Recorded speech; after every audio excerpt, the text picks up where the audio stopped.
की कहानियों, लोक कथाओं, मिथकों और परंपराओं का एक रंगीन संग्रह है। इसमें ऋतुओं का महत्व सिर्फ मौसम तक सीमित नहीं है, बल्कि हर ऋतु एक त्योहार, एक पौराणिक गाथा, एक जीवन शैली और एक सीख लेकर आती है। भारतीय ऋतुएं और उनसे जुड़ी कहानियां। भारत में साल को 6 ऋतुओं में बांटा गया है: वसंत, स्प्रिंग, ग्रीष्म, समर, वर्षा, मानसून, शरद, ऑटम, हेमंत, प्री विंटर, शिशिर, विंटर। प्रत्येक ऋतु से जुड़ी अपनी कथाएं, अपने देवता और अपने त्योहार हैं। मधुर जाफरी ने इन्हें ऐसे बुना है जैसे: Seasons of Splendour, Madhur Jaffrey. Hindi documentary style summary, भाग 1। प्रस्तावना: भारत का रंगीन कैलेंडर। भारत की धरती का जिक्र आते ही हमारे मन में रंग बिरंगे दृश्य उभरते हैं। खेतों में लहलहाती फसलें, मंदिरों में गूंजते मंत्र, गलियों में खेलते बच्चे, त्योहारों की खुशियां और बदलते मौसमों का अद्भुत संगम। मधुर जाफरी की किताब Seasons of Splendour, tales, myths and legends of India हमें इसी विविधता, पौराणिकता और संस्कृति की यात्रा पर ले जाती है। यह किताब भारत की कहानियों, लोक कथाओं, मिथकों और परंपराओं का एक रंगीन संग्रह है। इसमें ऋतुओं का महत्व सिर्फ मौसम तक सीमित नहीं है, बल्कि हर ऋतु एक त्योहार, एक पौराणिक गाथा, एक जीवन शैली और एक सीख लेकर आती है। भारतीय ऋतुएं और उनसे जुड़ी कहानियां। भारत में साल को 6 ऋतुओं में बांटा गया है: वसंत, स्प्रिंग, ग्रीष्म, समर, वर्षा, मानसून, शरद, ऑटम, हेमंत, प्री विंटर, शिशिर, विंटर। प्रत्येक ऋतु से जुड़ी अपनी कथाएं, अपने देवता और अपने त्योहार हैं। मधुर जाफरी ने इन्हें ऐसे बुना है जैसे: कोई दादी रात को बच्चों को कहानी सुनाते हुए बीच बीच में हंसी, रोमांच और शिक्षा जोड़ती हो। भाग 1। वसंत का स्वागत, स्प्रिंग रिन्यूअल एंड सेलिब्रेशन। वसंत का मौसम भारत में जीवन का प्रतीक है। नए फूल खिलते हैं, धरती हरियाली उड़ती है, खेतों में सरसों पीली चमकती है। इसी समय कई महत्वपूर्ण त्योहार मनाए जाते हैं: वसंत पंचमी, महाशिवरात्रि, होली। इन त्योहारों की जड़ें गहरे पौराणिक कथाओं में हैं। 1। सरस्वती, ज्ञान और कला की देवी। वसंत पंचमी के दिन मां सरस्वती की पूजा होती है। सरस्वती को श्वेत वस्त्रों में, हाथों में वीणा, पुस्तक और माला लिए हुए चित्रित किया जाता है। मधुर जाफरी ने सरस्वती की कहानी को बेहद सरलता से बताया है। कहानी: सृष्टि की शुरुआत में जब ब्रह्मा ने पृथ्वी, आकाश, पहाड़, नदियां, पशु पक्षी सब कुछ बना दिया, तब भी उन्हें कुछ अधूरा लगा। संसार में शोर तो था, पर मधुरता नहीं थी, जीवन था, पर भावनाएं नहीं थी। तब ब्रह्मा ने अपने कमंडल से जल छिड़का और उस जल से एक सुंदर स्त्री प्रकट हुई, सफेद वस्त्रों में, हाथ में वीणा। उन्होंने वीणा बजाई और उसी क्षण से हवा में संगीत गूंज उठा। मनुष्यों को भाषा मिली, विचारों को शब्द मिले। वही थी सरस्वती, ज्ञान, संगीत और कला की देवी। यह कहानी बताती है कि बिना ज्ञान और कला के जीवन अधूरा है। 2। कामदेव और वसंत का आगमन। वसंत का एक और पहलू है प्रेम और पुनर्जागरण। कहानी: बहुत समय पहले, जब भगवान शिव तपस्या में लीन थे, तब देवताओं को तारकासुर नामक राक्षस से मुक्ति दिलाने के लिए शिव का विवाह आवश्यक था। लेकिन शिव ध्यानमग्न थे। तब देवताओं ने कामदेव, प्रेम के देवता, को भेजा कि वह शिव के हृदय में प्रेम जागृत करें। कामदेव ने पुष्पों से बना बाण छोड़ा। शिव का ध्यान टूटा, परंतु वे क्रोधित हुए और अपनी तीसरी आंख से कामदेव को भस्म कर दिया। लेकिन वसंत ऋतु आई, पार्वती ने शिव को भक्ति से प्रभावित किया, और अंततः शिव ने उनसे विवाह किया। कामदेव का यह त्याग हमें बताता है कि प्रेम त्याग और धैर्य से ही खिलता है, जैसे वसंत। 3। होली, रंगों का पर्व और प्रहलाद की कहानी। वसंत का सबसे बड़ा उत्सव है होली। यह केवल रंगों का पर्व नहीं है, बल्कि सत्य की असत्य पर विजय का प्रतीक है। कहानी: प्राचीन काल में हिरण्यकश्यप नामक असुरराज ने अपने को भगवान मानने का आदेश दिया। उसका पुत्र प्रहलाद भगवान विष्णु का भक्त था।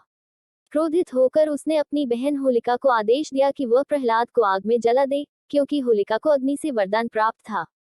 होलिका प्रहलाद को गोद में लेकर अग्नि में बैठ गई, पर चमत्कार हुआ, होलिका जल गई और प्रहलाद सुरक्षित रहा। उसी दिन से होली मनाई जाती है, बुराई के अंत और भक्ति की जीत के रूप में। रंगों की होली, जिसे अगले दिन खेला जाता है, का संबंध कृष्ण और राधा की प्रेम कथा से भी है। कृष्ण, जो सांवले थे, राधा से मजाक में रंग खेलते थे। यह प्रेम, अपनापन और विविधता का प्रतीक बन गया। 4। महाशिवरात्रि, तपस्या और शक्ति का संगम। वसंत ऋतु में ही महाशिवरात्रि आती है। यह रात भगवान शिव और शक्ति के मिलन की रात है। कहानी कहती है कि इसी दिन शिव ने समुद्र मंथन के समय निकले विष को पीकर संसार को बचाया था। उनकी तपस्या, त्याग और वैराग्य का संदेश इस पर्व में है। संस्कृति का सार। वसंत ऋतु की इन कथाओं से मधुर जाफरी हमें बताती है कि जीवन में ज्ञान, सरस्वती, प्रेम, कामदेव, सत्य की विजय, प्रहलाद और तपस्या, शिव, ये चार स्तंभ हमें पूर्ण बनाते हैं। भाग 2, ग्रीष्म ऋतु। तप, त्याग और वीरता की कथाएं, summer heat, courage and sacrifice. ग्रीष्म ऋतु भारत में केवल गर्मी का मौसम नहीं है, यह तपस्या और सहनशक्ति का प्रतीक है। यह वह समय है जब धरती झुलसती है, नदियां सूखती हैं और जीवन परीक्षा से गुजरता है। मधुर जाफरी बताती है कि इस ऋतु की कहानियां हमें धैर्य, साहस और आत्मबल सिखाती हैं। 1. रामायण, मर्यादा और साहस का आदर्श। भारतीय संस्कृति में रामायण ग्रीष्म ऋतु से जुड़ी कई कहानियों का आधार है। कहानी संक्षेप में, अयोध्या के राजा दशरथ के पुत्र राम का जीवन त्याग, मर्यादा और संघर्ष का प्रतीक है। जब रावण ने सीता का हरण किया, तो राम ने तपती धूप और कठिन जंगलों में रहकर वानरों और भालुओं की सेना संगठित कर लंका पर विजय प्राप्त की। ग्रीष्म ऋतु के तेज ताप की तरह ही राम का संघर्ष कठिन था, पर उनका धैर्य अडिग रहा। यह हमें सिखाता है कि सच्चा साहस कठिन परिस्थितियों में धैर्य बनाए रखने में है। 2. हनुमान, भक्ति और शक्ति का प्रतीक। ग्रीष्म ऋतु की एक अद्भुत कथा है हनुमान का संजीवनी पर्वत लाना। कहानी, लंका युद्ध के दौरान लक्ष्मण गंभीर रूप से घायल हो गए। उनके प्राण बचाने के लिए हिमालय से संजीवनी बूटी लानी थी। हनुमान रातों रात आकाश में उड़ चले, पर उन्हें पहचान न होने के कारण उन्होंने पूरा पर्वत ही उठा लिया और समय रहते लक्ष्मण को बचा लिया। यह कथा हमें बताती है कि सच्ची भक्ति में कोई असंभव नहीं होता। साहस और समर्पण से चमत्कार होते हैं। 3. सत्यवती और तप्ती नदी की कथा, धैर्य का महत्व। ग्रीष्म ऋतु की एक लोककथा है तप्ती नदी की उत्पत्ति की। कहानी, सूर्य देव की पुत्री तप्ती का विवाह एक राजा से हुआ, लेकिन राजा का जीवन आलस्य और ऐशोआराम में डूबा था। तप्ती ने अपने जीवन को अनुशासन और धैर्य से सजाया। अंततः उसने अपने पति को जीवन के उद्देश्य का बोध कराया। उसके नाम पर बहने वाली नदी तप्ती आज भी धैर्य और संतुलन का प्रतीक है। 4. भीम और हनुमान का मिलन, विनम्रता का पाठ। ग्रीष्म की तपती दोपहर में महाभारत की यह कथा घटती है। कहानी, भीम अपने बल पर गर्व कर रहे थे। वन में चलते समय उन्होंने देखा कि एक वृद्ध वानर अपनी पूंछ मार्ग में फैलाकर सोया है। भीम ने कहा, अपनी पूंछ हटाओ, मुझे आगे जाना है। वानर ने कहा, मैं वृद्ध हूँ, आप ही हटा दें। भीम ने पूरी शक्ति लगा दी, पर पूंछ हिली भी नहीं। तब वानर ने अपना असली रूप दिखाया, वे हनुमान थे। यह कथा बताती है कि अहंकार सबसे बड़ी कमजोरी है, सच्चा बल विनम्रता में है। 5. गंगा अवतरण, तपस्या का फल। ग्रीष्म ऋतु में ही गंगा अवतरण की कथा जुड़ी है। कहानी, राजा भागीरथ ने अपने पूर्वजों की मुक्ति के लिए वर्षों तक तप किया। अंततः गंगा ने स्वर्ग से अवतरित होने का वचन दिया, पर उनका प्रवाह इतना प्रचंड था कि धरती नष्ट हो सकती थी। तब शिव ने गंगा को अपनी जटाओं में धारण कर धीरे धीरे पृथ्वी पर प्रवाहित किया। यह कथा बताती है कि धैर्यपूर्वक की गई तपस्या फल देती है और शक्ति को संतुलन में रखना जरूरी है। ग्रीष्म ऋतु का सार। ग्रीष्म ऋतु की ये कथाएं राम का धैर्य, हनुमान की भक्ति, तप्ती का संतुलन, भीम की विनम्रता और भागीरथ की तपस्या हमें सिखाती हैं कि जीवन की कठिन गर्मी में भी सहन शक्ति, नम्रता और कर्मशीलता बनाए रखनी चाहिए। भाग 3, वर्षा ऋतु। आभार, समृद्धि और जीवन का नवजीवन, monsoon, gratitude, prosperity and renewal.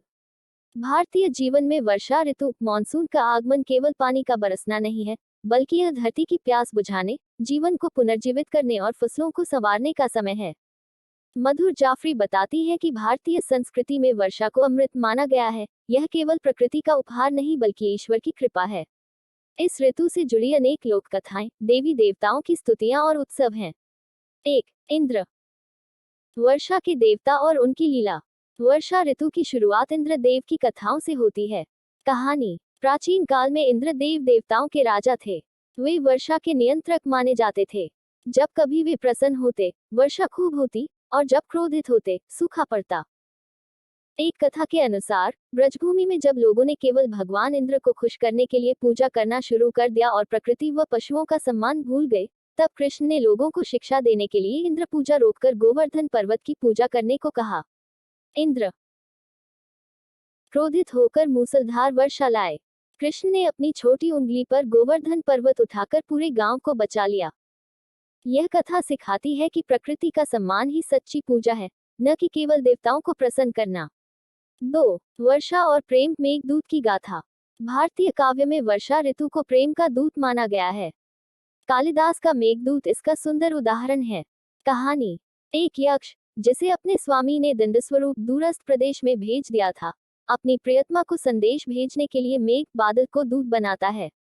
बादल पर्वतों, नदियों, जंगलों से होते हुए उस संदेश को पहुंचाते हैं। यह हमें बताता है कि प्रकृति भावनाओं की वाहक है। वर्षा सिर्फ जल नहीं, संवेदना भी बरसाती है। 3. नाग पंचमी। धरती के रक्षक नाग। वर्षा ऋतु में नाग पंचमी का त्योहार मनाया जाता है। कहानी। बहुत समय पहले एक किसान ने खेत जोते समय अनजाने में एक नाग के बच्चों को मार डाला।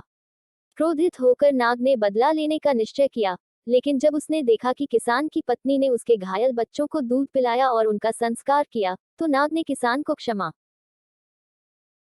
कर दिया। यह त्योहार हमें सिखाता है कि धरती और उसके जीव जंतु हमारे संरक्षक हैं, हमें उनका आदर करना चाहिए। 4. मछली अवतार। मत्स्यावतार। जीवन की रक्षा। वर्षा ऋतु का एक पौराणिक प्रसंग है भगवान विष्णु का मत्स्य अवतार। कहानी। जब प्रलय का समय आया, समुद्र की जलराशि ने सब कुछ डूबा दिया, तब विष्णु ने मछली का रूप धारण कर मनु को एक नौक में सुरक्षित रखा, जिसमें सभी जीवों और पौधों के बीज थे। प्रलय के बाद इन्हीं से नया जीवन आरंभ हुआ। यह कथा वर्षा और बाढ़ की शक्ति का प्रतीक है। विनाश भी नए जीवन का मार्ग खोलता है। 5. तीज और सावन का उत्सव। स्त्रियों का उल्लास। वर्षा ऋतु भारतीय स्त्रियों के लिए भी उल्लास का समय है। कथा। तीज का पर्व शिव पार्वती के पुनर्मिलन का प्रतीक है। मान्यता है कि पार्वती ने कठोर तप करके शिव को पति रूप में प्राप्त किया। सावन के महीने में महिलाएं झूले झूलती हैं, हरे वस्त्र पहनती हैं, मेहंदी लगाती हैं और गीत गाती हैं। यह प्रकृति के साथ मिलन का उत्सव है।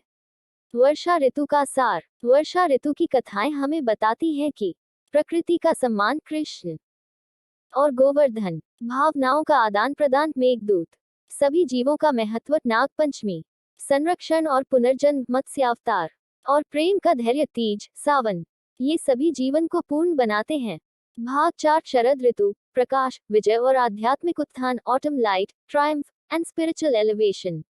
वर्षा ऋतु की हरियाली और उमंग के बाद आता है शरद ऋतु। साफ नीला आकाश, खेतों में पकती फसलें और त्योहारों की बहार। यह ऋतु भारत में विजय, प्रकाश और आध्यात्मिक शक्ति का प्रतीक मानी जाती है। मधुर। जाफरी इस ऋतु को आत्मबल के उत्थान और उत्सवों की चरमावस्था कहती हैं। 1. दुर्गा पूजा और नवरात्रि। शक्ति की विजय। शरद ऋतु का सबसे महत्वपूर्ण पर्व है दुर्गा पूजा, नवरात्रि। कहानी। बहुत समय पहले महिषासुर नामक असुर ने देवताओं को परास्त कर दिया। कोई भी देवता उसे नहीं हरा सका। तब सभी देवताओं की शक्तियों से एक दिव्य स्त्री प्रकट हुई, दुर्गा। उन्होंने 9 दिनों तक महिषासुर से युद्ध किया और 10वें दिन उसे परास्त किया। यह कथा बताती है कि स्त्री शक्ति जब संकल्पित हो तो अजेय होती है। नवरात्रि स्त्री शक्ति और आत्मबल का उत्सव है। 2. रामलीला और विजयदशमी। धर्म की जीत। शरद ऋतु का दूसरा प्रमुख पर्व है विजयदशमी, दशहरा। कहानी। राम ने रावण का वध कर सीता को मुक्त कराया। विजयदशमी इस घटना का प्रतीक है, धर्म की अधर्म पर विजय। भारत के अनेक हिस्सों में रामलीला का आयोजन होता है, जहां यह कथा नाट्य रूप में प्रस्तुत की जाती है। यह पर्व हमें सिखाता है कि अंततः सत्य ही विजयी होता है, चाहे संघर्ष कितना भी लंबा हो। 3. शरद पूर्णिमा। अमृत और चंद्रमा का रहस्य। शरद ऋतु में शरद पूर्णिमा का विशेष महत्व है। कहानी। कहा जाता है कि इस रात चंद्रमा की किरणों में अमृत होता है। लोग खुले आकाश के नीचे खीर बनाकर रखते हैं और प्रातः उसे प्रसाद रूप में ग्रहण करते हैं। यह रात संपन्नता और आरोग्य का प्रतीक है। 4. लक्ष्मी पूजा और दीपावली। प्रकाश का पर्व। शरद ऋतु का सबसे लोकप्रिय पर्व है दीपावली, दिवाली। कहानी। त्रेतायुग में जब राम रावण का वध कर अयोध्या लौटे, तो नगरवासियों ने दीप जलाकर उनका स्वागत किया। यह अंधकार पर प्रकाश की विजय का उत्सव बना। दीपावली में लक्ष्मी पूजा का भी महत्व है। धन और समृद्धि की देवी लक्ष्मी इस दिन घरों में आती हैं। एक अन्य कथा के अनुसार समुद्र मंथन के समय लक्ष्मी इसी दिन प्रकट हुई। दीपावली का संदेश है, मन का अंधकार हटाओ, प्रकाश फैलाओ। 5. कार्तिक स्नान और तुलसी विवाह। भक्ति का उत्थान। शरद ऋतु के अंत में कार्तिक मास आता है। कहानी, तुलसी विवाह का आयोजन होता है। तुलसी पवित्र पौधा और शालिग्राम विष्णु का प्रतीक का विवाह। यह प्रकृति और भक्ति का संगम है। कार्तिक स्नान का महत्व है। प्रातःकाल नदी में स्नान कर सूर्य को अर्घ्य देना, यह आत्मशुद्धि और कृतज्ञता का प्रतीक है। शरद ऋतु का सार, शरद ऋतु की ये कथाएं दुर्गा का पराक्रम, राम की विजय, लक्ष्मी का प्रकाश और तुलसी का भक्ति संगम हमें बताती हैं कि जीवन में शक्ति, सत्य, समृद्धि और भक्ति का संतुलन ही पूर्णता है। भाग 5, हेमंत ऋतु, तैयारी, अनुशासन और आत्मसंयम। Pre winter preparation, discipline and self control. जब वर्ष का अंत करीब आता है, ठंडी हवाएं चलने लगती हैं, फसलें कटकर घरों में आ जाती हैं, तब आती है हेमंत ऋतु। यह ऋतु केवल आराम का समय नहीं है, बल्कि तैयारी और आत्मसंयम का प्रतीक है। मधुर जाफरी बताती हैं कि इस ऋतु की कहानियां हमें सिखाती हैं कि जीवन में अनुशासन और भविष्य की तैयारी कितनी जरूरी है। एकलव्य, अनुशासन और समर्पण का आदर्श। कहानी, महाभारत में एकलव्य नामक एक बालक गुरु द्रोणाचार्य से धनुर्विद्या सीखना चाहता था, पर द्रोणाचार्य ने उसे शिष्य बनाने से मना कर दिया क्योंकि वह राजा का पुत्र नहीं था। एकलव्य ने स्वयं मिट्टी की द्रोणाचार्य की मूर्ति बनाई और उसकी पूजा कर स्वाध्याय से धनुर्विद्या सीखी। जब द्रोणाचार्य ने उसका कौशल देखा, तो उन्होंने गुरु दक्षिणा में उसका अंगूठा मांगा। एकलव्य ने बिना संकोच वह दे दिया। यह कथा बताती है कि सच्चा अनुशासन और समर्पण किसी भी कठिनाई को मात दे सकता है। 2. हरिश्चंद्र, सत्य और तपस्या का मार्ग। कहानी, राजा हरिश्चंद्र सत्य के इतने पक्के थे कि जब उन्होंने वचन दिया कि वे हमेशा सच बोलेंगे और धर्म का पालन करेंगे, तो उन्होंने अपना राज्य, धन और यहाँ तक कि परिवार भी खो दिया, पर झूठ नहीं बोला। अंततः देवताओं ने उनकी परीक्षा समाप्त की और उन्हें पुनः सब कुछ लौटा दिया। यह कथा हमें सिखाती है कि सत्य का पालन कठिन है, पर उसका फल अमूल्य है। 3. सावित्री, दृढ़ निश्चय और बुद्धिमत्ता की प्रतीक। कहानी, सावित्री का पति सत्यवान अल्पायु था। जब यमराज उसके प्राण लेने आए, तो सावित्री ने अपनी बुद्धि और दृढ़ता से यमराज को वश में कर लिया और अपने पति का जीवन वापस पा लिया। यह कथा दर्शाती है कि अनुशासन और निश्चय से असंभव भी संभव हो जाता है। 4. कात्यायनी व्रत, साधना का महत्व। कहानी, शरद ऋतु के बाद हेमंत में कन्याएं कात्यायनी देवी की पूजा करती हैं। यह व्रत गोपियों ने कृष्ण को पाने के लिए किया था। यह परंपरा बताती है कि इच्छाएं तभी फलती हैं जब वे संयम और साधना से जुड़ी हों। 5. हेमंत के उत्सव, फसल का आभार। हेमंत ऋतु में किसान नई फसल का भंडारण करते हैं और उसका आभार व्यक्त करते हैं। कई जगह अन्नकूट और अन्नदान के उत्सव होते हैं। यह बताता है कि समृद्धि का असली आनंद तब है जब उसे बांटा जाए। हेमंत ऋतु का सार। हेमंत ऋतु हमें सिखाती है अनुशासन, एकलव्य, सत्य का पालन, हरिश्चंद्र, दृढ़ निश्चय, सावित्री, साधना, कात्यायनी व्रत और आभार, अन्नकूट। जीवन में तैयारी, संयम और कृतज्ञता ही दीर्घकालिक सफलता का आधार हैं। भाग 6, शिशिर ऋतु, तपस्या, अंत और नयारंभ का चक्र। Winter austerity, endings and new beginnings.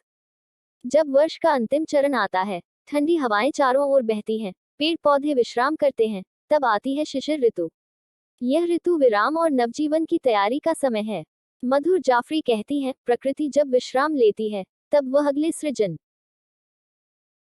की शक्ति संचित करती है। इस ऋतु की कहानियां हमें त्याग, ध्यान, मृत्यु और पुनर्जन्म का संदेश देती हैं। 1. भीष्म, त्याग और कर्तव्य का आदर्श। कहानी, महाभारत के भीष्म पितामह का जन्म देवव्रत के रूप में हुआ था। उन्होंने अपने पिता के सुख के लिए आजीवन ब्रह्मचर्य का व्रत लिया और हस्तिनापुर की सेवा में जीवन अर्पित कर दिया। महाभारत युद्ध में वे घायल होकर तीरों की शैया पर लेटे रहे, परंतु मृत्यु का समय स्वयं चुना। उत्तरायण का आगमन होने तक प्रतीक्षा की। यह कथा बताती है कि कर्तव्य के लिए त्याग और जीवन मृत्यु पर नियंत्रण दोनों ही तपस्या का उच्चतम रूप हैं। 2. मार्कंडेय, भक्ति और मृत्यु पर विजय। कहानी, मार्कंडेय नामक बालक का अल्पायु होना निश्चित था। जब यमराज उसे लेने आए, तो वह शिवलिंग से लिपट गया और महादेव प्रकट हुए। उन्होंने यम को रोक दिया और मार्कंडेय को अमृतत्व दिया। यह कथा सिखाती है कि भक्ति और विश्वास से मृत्यु जैसी अनिवार्यता पर भी विजय पाई जा सकती है। 3. मकर संक्रांति, नए आरंभ का पर्व। शिशिर ऋतु का सबसे महत्वपूर्ण पर्व है मकर संक्रांति। कहानी, इस दिन सूर्य मकर राशि में प्रवेश करता है। यह उत्तरायण का आरंभ है, प्रकाश की ओर बढ़ने का प्रतीक। लोग तिल गुड़ खाते हैं और कहते हैं तिल गुड़ गया, गोड गोड बोला, यानी मिठास फैलाओ। 4. शिव का ध्यान और योग, अंतर्मुखी यात्रा। शिशिर ऋतु में शिव की तपस्या का महत्व है। कहानी। हिमालय की गुफाओं में तप करते हुए शिव संसार को यह संदेश देते हैं कि बाहरी शोर से हटकर जब हम भीतर झांकते हैं, तभी असली शक्ति मिलती है। योग और ध्यान का मूल यही है। 5. महाप्रयाण, अंत जो आरंभ है। भारतीय संस्कृति में मृत्यु को अंत नहीं, नए जीवन का द्वार माना गया है। कहानी। महाभारत। पांडवों ने जीवन के अंत में हिमालय की ओर प्रस्थान किया। एक एक कर सभी गिरते गए। अंत में केवल युधिष्ठिर अपने धर्मपालक कुत्ते संग स्वर्ग पहुंचे। यह बताता है कि सत्य और धर्म ही अंततः साथ जाते हैं। समापन। ऋतुओं का चक्र और जीवन का संदेश। मधुर जाफरी की सीजन्स ऑफ स्प्लेंडर हमें सिखाती है कि वसंत ज्ञान और प्रेम, ग्रीष्म धैर्य और तप, वर्षा आभार और जीवन शक्ति, शरद विजय और प्रकाश, हेमंत अनुशासन और तैयारी, शिशिर तपस्या और नवजीवन। ये केवल मौसम नहीं, बल्कि जीवन के 6 चरण हैं। हर ऋतु हमें एक गहरा पाठ देती है। जीवन निरंतर बदलता है, पर हर परिवर्तन में अर्थ है। यह कहानियां केवल पुरानी गाथाएं नहीं हैं, बल्कि हमारे जीवन का आईना है। जैसे ऋतुएं बदलती हैं, वैसे ही जीवन में उतार चढ़ाव आते हैं। हमें सरस्वती का ज्ञान, राम का धैर्य, गंगा की पवित्रता, दुर्गा की शक्ति, एकलव्य का अनुशासन और भीष्म का त्याग सबको अपने जीवन में उतारना है। यही भारतीय संस्कृति का असली सीजन्स ऑफ स्प्लेंडर है। अगर आपको हमारी ये बुक समरी पसंद आई हो, तो इसे लाइक करें, शेयर करें और चैनल को सब्सक्राइब करना न भूलें। आपकी सीखने की ये यात्रा यही नहीं रुकती। बुक इनसाइट हिंदी के साथ जुड़ें और हर दिन कुछ नया जानें, कुछ नया सीखें। अगली किताब तक, नमस्कार।